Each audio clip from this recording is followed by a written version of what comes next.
Hey, I'm Chris Wallace. And I'm Riley Wallace. And this is our Refuse to Lose story. As a kid, I grew up in church about all my life.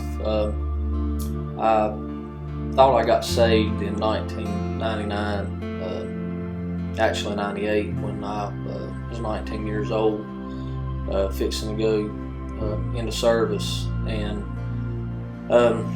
grew up in a very traditional church. I grew up in church. My mom and dad wasn't in church, but my grandmother picked me up every Sunday morning and took us to church. So I grew up every Sunday morning having to wear a dress and sitting the right way and going to Sunday school. Here I am 14 years later, 2013, I actually got saved and baptized. In 2010, Riley and the kids started going to church.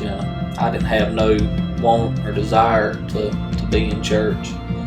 And I reckon after about a year of them going and me feeling guilty or whatever the reason was, I started going to church.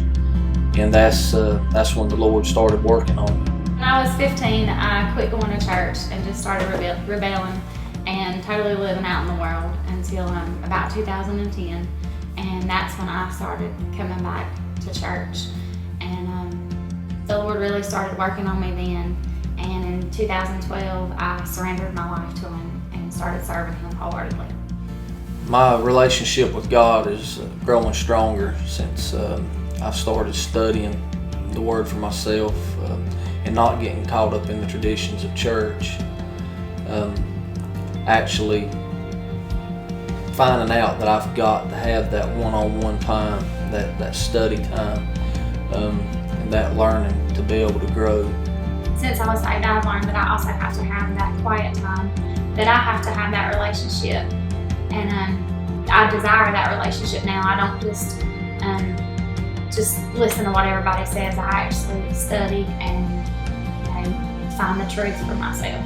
My relationship with God grows. My relationship with my wife as a husband, I've truly learned how to love my wife. I didn't know what love was until I understood God's love. Since my relationship with the Lord has grown, I've learned how to be the submissive wife, the way the Bible describes in Ephesians 5, and it tells us to respect and to honor our husbands and to submit to Him. And in learning and growing closer to God, putting God first in my life and in my marriage, the biggest thing for me is putting my pride aside. And my biggest thing is learning how to humble myself and be submissive to His spiritual leadership in our home. Like a rushing wind, Jesus breathed, Lord have your way. As the Wallace family, we refuse to lose in our flesh as we grow stronger in Christ as a family.